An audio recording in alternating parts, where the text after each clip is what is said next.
लगभग 110 दिन बाद ई हस्ताक्षर हुए, शांति समझौता हुआ जिसमें 2900 से ज्यादा लोगों की मौत हो गई है। ये कैसा युद्ध विराम है जिसमें इतने लोगों की मौत हो गई? ये फिलहाल सोशल मीडिया पर सवाल है। नमस्कार, जी मध्य प्रदेश छत्तीसगढ़ का यूट्यूब प्लेटफॉर्म है ये और मैं हूं आपके साथ शगुन सिंह। दोस्तों, अमेरिका और ईरान के बीच में शांति समझौता हो चुका है। 2 दिन पहले ये शांति समझौता हुआ है। अब 2 दिन पहले ये शांति समझौता क्यों हुआ? क्योंकि इसकी तारीख 19 थी, लेकिन उससे पहले ही ट्रंप की तरफ से ये अप्रोच किया गया ईरान को, यानी कि पहल ट्रंप ने इस बार पहले की और ये शांति समझौता यहां पर हुआ। क्या इसके पीछे की वजह रही? और अभी तक क्या ट्रंप ने जिस मकसद के साथ इस युद्ध को शुरू किया था वो मकसद ट्रंप का पूरा हुआ है? आखिरकार क्यों जो विदेशी पत्रकार हैं वो कह रहे हैं कि यह समझौता केवल समझौता नहीं बल्कि ट्रंप की हार और ट्रंप की बेइज्जती का एक ऐसा ऑफिशियल डॉक्यूमेंट है जिसको अमेरिका सालों साल तक याद रखेगा। तो आज मैं इस वीडियो में आपको यही बताने वाली हूं। सबसे पहले बात करें अभी तक इसमें क्या क्या डेवलपमेंट्स आए हैं। ई हस्ताक्षर हुए हैं, यानी कि अभी तक कोई ऑन पेपर हस्ताक्षर नहीं हुए हैं, ई हस्ताक्षर हुए हैं दोनों देशों की तरफ से। गालिबाफ ने ईरान की तरफ से हस्ताक्षर किए हैं और इधर से यानी कि अमेरिका की तरफ से जो कुछ रहा था वो रहे थे डोनाल्ड ट्रंप, यानी कि अमेरिका के राष्ट्रपति डोनाल्ड ट्रंप, और उसके अलावा जेडी वेंस यानी कि वाइस प्रेसिडेंट ऑफ अमेरिका।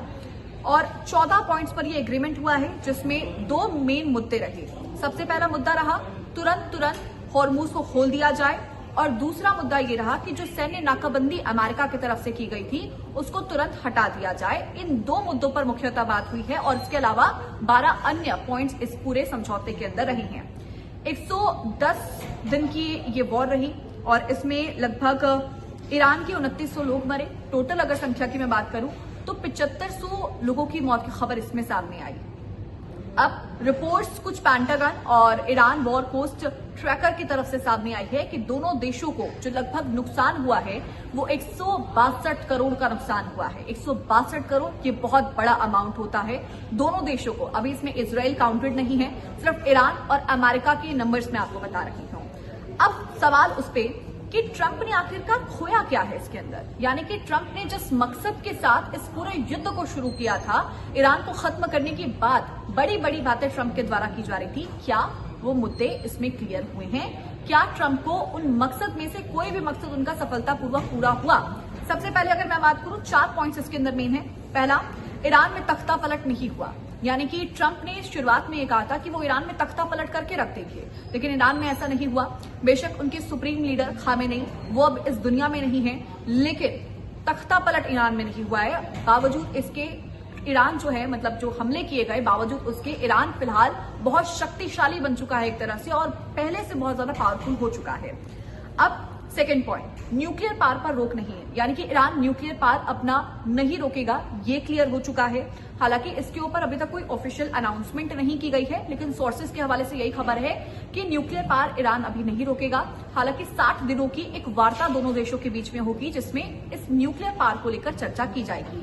तीसरा पॉइंट आप समझिए, ईरानी बैलिस्टिक मिसाइल खत्म नहीं कर पाए ट्रंप, यानी कि ईरान को जो बार बार ट्रंप कह रहे थे कि हम उनकी बैलिस्टिक मिसाइल को पूरा नेस्तनाबूद कर देंगे, ट्रंप ऐसा नहीं कर पाए। इनफैक्ट ट्रंप को यह कहना पड़ा कि ईरान उसको रख सकता है। चौथा पॉइंट, बिना शर्त के, बिना किसी बात के समर्पण ट्रंप को करना पड़ा, यानी कि ट्रंप जो कह रहे थे कि मैं हॉर्मुज को खुलवा के रहूंगा, मैं झुकूंगा नहीं, ट्रंप को झुकना पड़ा। अब आप समझिए ये डील 2 दिन पहले क्यों हुई? क्योंकि 29 को जेनेवा में ये डील होने वाली थी, लेकिन उससे पहले जब ट्रंप G7 के लिए पेरिस गए तो वहां पर जो वर्साई महल है उसको लेकर एक्साइटेड ट्रंप काफी ज्यादा हो गए, जिसके बाद ईरान की तरफ खुद ट्रंप ने पहल करी और फिर ये शांति समझौता हुआ है। अब सवाल ये कि ट्रंप ने वर्साई को ही क्यों चुना, उसका गोल्डन टेम्पल ही क्यों चुना?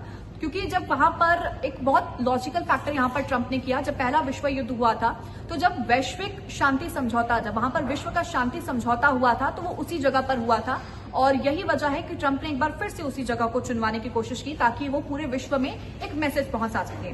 अब बात यह है कि आखिरकार किसने कितना पाया और किसने कितना खोया। सबसे पहले बात करते हैं ईरान की। तो ईरान को बहुत बड़ा नुकसान हुआ क्योंकि खामेनेई समेत 40 से ज्यादा बहुत बड़े जो टॉप लीडर्स हैं ईरान के वो इस जंग में नहीं रह पाए, वो यहां पर उनकी मौत हो गई है। उसके अलावा 3 न्यूक्लियर साइट 5 मिसाइल सेंटर क्षतिग्रस्त हो चुके हैं ईरान के और 2900 से ज्यादा लोगों की मौत हो गई है, जिसमें 250 के करीब बच्चे भी शामिल हैं। अब ईरान को मिला क्या? तो सबसे पहले तो 1979 से ईरान के ऊपर जो एक वनवास की स्थिति थी वो खत्म हो चुकी है। अब ईरान बिना किसी रोक टोक के यानी बिना किसी रिस्ट्रिक्शंस के अपने ऑयल्स को बेच सकता है। 15 लाख बैरल तेल रोजाना अब ईरान बेच पाएगा, कोई रिस्ट्रिक्शन नहीं है उसके ऊपर। 2.5 लाख करोड़ का हर्जाना ईरान को मिलेगा। उसके अलावा 2.5 लाख करोड़ जो उसके डीफ्रीज अमाउंट थे वो भी यहाँ पर जो फ्रीज अमाउंट थे वो डीफ्रीज हो जाएंगे। अब बात इजराइल की करते हैं, क्योंकि इजराइल अभी तक झुका नहीं है। उसका साफ तौर पर कहना है वो लेबनान पर हमला करता रहेगा। लॉस उसने खोया क्या? तो उसके जो मिसाइल इंटरसेप्शन सिस्टम था उसके ऊपर सबसे बड़ा सवाल है, क्योंकि ईरान के मिसाइल्स को वो रोक नहीं पाया। दूसरा, 60 लोगों की उसकी मौत हुई और 28,000 से ज्यादा प्रॉपर्टी इजराइल के अंदर डैमेज हो चुकी है। 2 पोर्ट इजराइल के डैमेज हो चुके हैं। अब इजराइल को इसमें फायदा क्या हुआ? तो लेबनान में हिजबुल्ला, यमन में हूती और ईरान की जो टॉप लीडरशिप है उसका सफाया इजराइल ने किया, इसमें उसको सफलता मिली। अब अमेरिका की बात करते हैं। अमेरिका ने आखिरकार इसमें क्या खोया? तो 15 अमेरिकन सोल्जर्स तो थे वो शहीद हो गए। 2 फाइटर जेट अमेरिका ने गंवा दिए। अमेरिका के 6 बेस पर हमला किया गया, वो क्षतिग्रस्त हो चुके हैं। 10 लाख करोड़ की मिसाइल और ड्रोन अमेरिका के तबाह हो चुके हैं। अब अमेरिका को इससे फायदा क्या हुआ? कोई फायदा तो नहीं, बट एक तरह से हम समझे इस पॉइंट को, क्योंकि हम तमाम देशों की बात कर रहे थे यहाँ पर। तो होर्मुज को अमेरिका ने खुलवा लिया, जिसकी वो शुरुआत से बात कर रहा था, जब से ईरान ने होर्मुज के ऊपर कंट्रोल ले लिया था।